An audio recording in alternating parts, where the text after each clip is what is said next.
हे दोस्तों, आज हम बात करने वाले हैं कैश फ्लो क्वाड्रेंट की, जो कि रॉबर्ट टी कियोसाकी द्वारा बताया गया है। दोस्तों, अगर आपने मेरी last video rich dad poor dad की समरी अगर अभी तक नहीं देखी तो लिंक डिस्क्रिप्शन में आप वहां से जाके देख सकते हो, जिसमें आप सीखोगे रिच और पुअर के माइंडसेट के बारे में, एसेट्स और लाइबिलिटीज़ के बारे में, जॉब और बिजनेस के बारे में, और 6 लाइफ चेंजिंग लेसन जो आपकी ज़िंदगी को बदल सकते हैं। सो चलिए स्टार्ट करते हैं कैश फ्लो क्वाड्रेंट की। तो उससे पहले आप लोगों से कुछ सवाल पूछना चाहूँगा, जैसे कि अगर आपको डॉक्टर बनना है तो आपको किसकी नॉलेज होनी चाहिए? मेडिकल फील्ड की। अगर आपको इंजीनियर बनना है तो आपको किसकी नॉलेज होनी चाहिए? टेक्निकल फील्ड की। अगर आपको सीए बनना है तो आपको किसकी नॉलेज होनी चाहिए? फाइनेंस की। तो इसी तरह डॉक्टर अगर आपको अमीर बनना है तो आपको किसकी नॉलेज होनी चाहिए? पैसों की। कैश फ्लो क्वाड्रेंट ESBI पूरी दुनिया के अंदर इन्हीं 4 तरीक़ों से इंसान पैसा कमाता है। तो चलिए बात करते हैं ई क्वाड्रेंट यानी एम्प्लॉइज़। एक CEO से लेके एक पियोन तक हर एक इंसान एम्प्लॉय है। ई क्वाड्रेंट वाले लोग अपने टाइम को देकर पैसा कमाते हैं, इसी वजह से इनकी अर्निंग लिमिटेड होती है। क्योंकि जैसा हमने लास्ट वीडियो में सीखा था कि हमारी फैमिली, हमारी सोसाइटी, स्कूल, कॉलेज सब यही सिखाते हैं कि अच्छे से पढ़ो और एक अच्छी और सुरक्षित नौकरी करो। तो अब बात करते हैं एस क्वाड्रेंट की यानी सेल्फ एम्प्लॉयज़ की। एस क्वाड्रेंट वाले लोग अपना खुद का काम स्टार्ट करते हैं।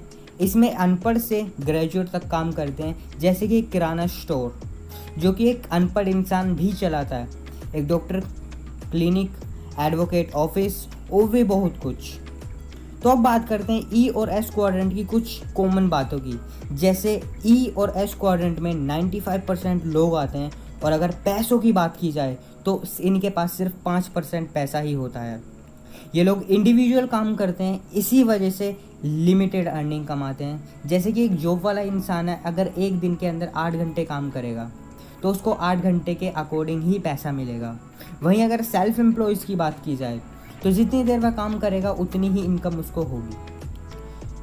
तो ई और एस क्वाड्रेंट वाले लोग एक्टिव काम करते हैं, अपना एक्टिव काम करके पैसा कमाते हैं। जब तक एम्प्लॉय जॉब पर रह जाएगा तभी तक इनकम आएगी, जब पर जॉब जाना बंद कर देगा इनकम नहीं आएगी। और एस क्वाड्रेंट वाले लोग जब तक अपने काम पर रहेंगे तब तक इनकम आएगी। तो और ई और एस क्वाड्रेंट वाले लोग कभी रिस्क नहीं लेते और इसी वजह से पूरी ज़िंदगी एक नॉर्मल लाइफ जीते हैं। ई और एस क्वाड्रेंट वाले लोग कभी बड़ा नहीं सोचते, हमेशा सोच छोटी रखते हैं, इसीलिए ग्रो नहीं कर पाते। तो अब बात करते हैं बी क्वाड्रेंट यानी बिजनेसमैन। बिजनेसमैन अपने टाइम को मल्टीप्लाई करके पैसा कमाते हैं। सभी को पता है टाइम इज़ मनी, हम सभी अपने टाइम के अकॉर्डिंग पैसा कमाते हैं। यही रीज़न है कि एक एम्प्लॉय लिमिटेड कमाता है और एक बिजनेसमैन अनलिमिटेड। बिजनेसमैन एक ऐसा सिस्टम क्रिएट करता है जिससे लोग उसके लिए काम करें। वहीं अगर इन्वेस्टर की बात की जाए तो इन्वेस्टर खुद काम नहीं करता, वो अपने पैसों से काम करवाता है। इन्वेस्टर अपने पैसों को इन्वेस्ट करता है स्टॉक मार्केट के अंदर, रियल इस्टेट बिजनेस के अंदर, म्यूचुअल फंड्स के अंदर। अगर मैं इन्वेस्टर, बड़े बड़े टॉप इन्वेस्टर की ही बात करूं तो वॉरेन बफेट को आप लोग जानते होंगे, जो टॉप 10 की लिस्ट में आते हैं, वर्ल्ड के टॉप 10 रिचेस्ट की लिस्ट में आते हैं। अगर मैं इंडिया की बात करूं, राकेश झुनझुनवाला, जिन्होंने 5,000 रुपये से इन्वेस्टमेंट को स्टार्ट किया और आज उनकी नेटवर्थ करोड़ों में है, और इनको वॉरेन बफेट ऑफ इंडिया के नाम से भी जाना जाता है। बी एंड आई क्वाड्रेंट की कुछ कॉमन बातें। बी और आई क्वाड्रेंट में 5% लोग आते हैं अगर उनके पास 95% पैसा होता है। बिजनेसमैन टीम के साथ काम करते हैं, इसीलिए अनलिमिटेड कमाते हैं। वहीं इन्वेस्टर पैसों को इन्वेस्ट करते हैं एसेट्स के अंदर, रियल इस्टेट बिजनेस के अंदर, फंड्स में। बी और आई क्वाड्रेंट वाले लोगों को पैसिव इनकम आती है। बिजनेस पर एक्टिव नहीं होंगे तब भी इनकम नहीं रुकती।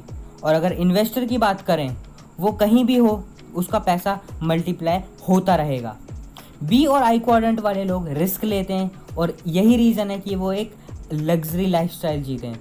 जो लाइफस्टाइल पुअर और मिडिल क्लास का सपना होता है, वही लाइफस्टाइल रिच लोग जी रहे होते हैं। बी और आई क्वाड्रेंट वाले लोगों की सोच बड़ी होती है, वो बड़ा सोचते हैं और काम करते हैं। इसीलिए एक बड़ी कामयाबी उनको हासिल होती है।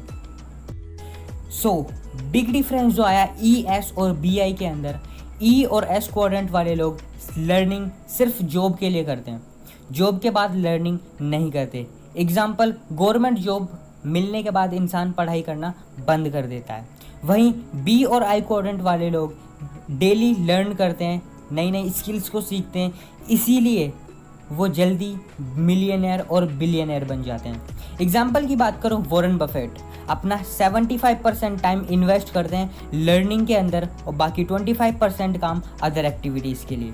अगर बिल गेट्स की बात करूँ तो एक साल के अंदर 80 किताबें पढ़ लेते हैं। So learning is most important. Learning is the best investment you can ever done in your life. So learn daily, be the best version of your self. तो बात करते हैं रैट रेस की। Life is a race. हर कोई इस race में आगे तो निकलना चाहता है और हम में से ज़्यादातर लोग आगे तो निकलना चाहते हैं पर इसी में फंस जाते हैं। जैसे कि हमने लास्ट वीडियो में भी सुना था, रॉबर्ट टी कियोसाकी ने इसे रैट रेस कहा है। अगर आप एक पुअर और मिडिल क्लास फैमिली की ज़िंदगी में देखेंगे तो एक चीज़ कॉमन है कि वो दोनों ही हार्ड वर्किंग होते हैं और गरीब होते हैं, और 95% लोग रैट रेस में फंसे होते हैं। तो अब जानते हैं रैट रेस के बारे में। इसके लिए हमें अपनी लाइफ को बचपन से देखना होगा। जैसे छोटा बच्चा जन्म लेता है, उसके कुछ साल बाद वो स्कूल में जाता है, और जब वो स्कूल में जाता है तो उसको घर वाले, उसके स्कूल वाले, उसकी सोसाइटी उसको एक ही बात बोलती है, बेटा अच्छे से पढ़ोगे, अच्छे नंबर लेके आओगे, एक अच्छी और सुरक्षित नौकरी मिलेगी और आप सक्सेस हो जाओगे। उसके बाद वो कॉलेज में जाता है, डिग्री लेता है, और डिग्री लेने के बाद वो एक जॉब करता है। जब वो जॉब करने लगता है वो इनकम करने लगता है, और इनकम जब होने लगती है तो वो शादी कर लेता है। शादी होने के बाद उसके बच्चे होते हैं, और जब उसके बच्चे होते हैं तो वो उसकी लाइफ, उसको समझ आता है कि मेरे जिस घर के अंदर अभी मैं रह रहा हूँ वो छोटा है, तो वो घर खरीदता है नया। उसके कुछ टाइम बाद उसको लगता है एक कार की ज़रूरत होती है, तो वो कार खरीदता है। इसी तरह एक नॉर्मल इंसान, एक आम इंसान लाइबिलिटीज़ को ख़रीदता है अपने पूरी ज़िंदगी में, और फिर उन लाइबिलिटीज़ के लिए पे करता है EMI के तौर पे।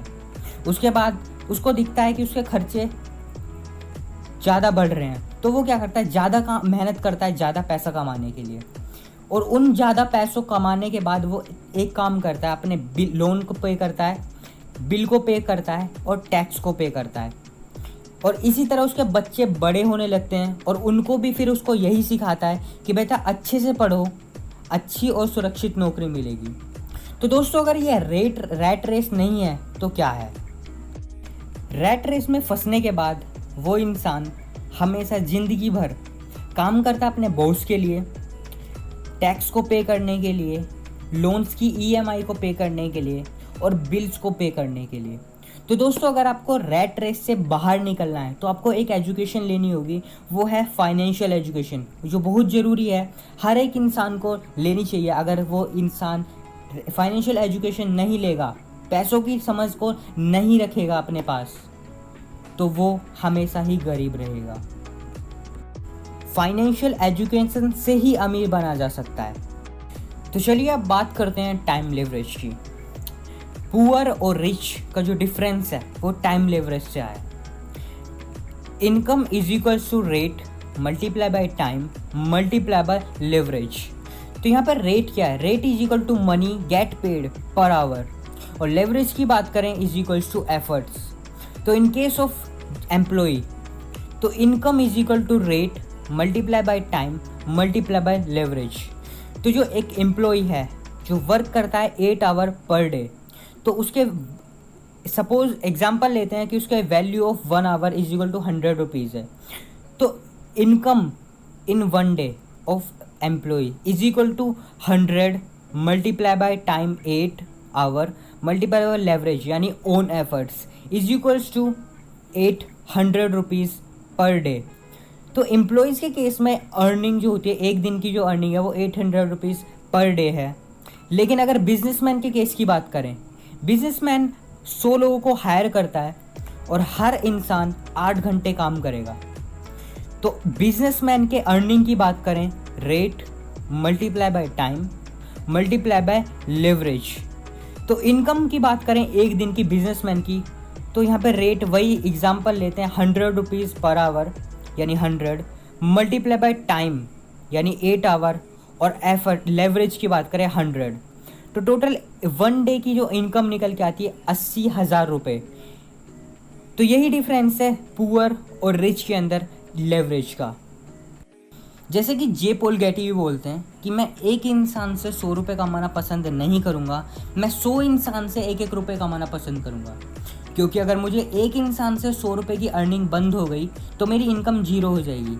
लेकिन अगर मुझे 100 लोगों में से 10 लोगों से भी इनकम आनी बंद हुई तो भी मुझे 90 लोगों से इनकम आती रहेगी। तो यहाँ पे जे पॉल गेटी बोलना चाह रहे हैं कि अपने सोर्स ऑफ इनकम को बढ़ाओ, फोकस करो एसेट्स को क्रिएट करने में, लाइबिलिटीज़ को ना खरीदो, एसेट पे फोकस करो। एसेट से जो रुपए आए उसको फिर से इन्वेस्ट करो और री इन्वेस्ट करने के बाद जो प्रॉफिट आए उससे कुछ अपने लिए खरीदो जो आपको ज़रूरत हो। तो दोस्तों इसी के साथ इस वीडियो को यहीं पर ख़त्म करते हैं। दोस्तों अगर वीडियो अच्छी लगी हो तो इसको लाइक करें, शेयर करें अपने दोस्तों के साथ और ऐसी ही इन्फॉर्मेशन नॉलेज के लिए हमारे चैनल को सब्सक्राइब करें, बेल आइकन को प्रेस करें जिससे कि आप हमारी वीडियोस को सबसे पहले देख पाएँ। Thank you.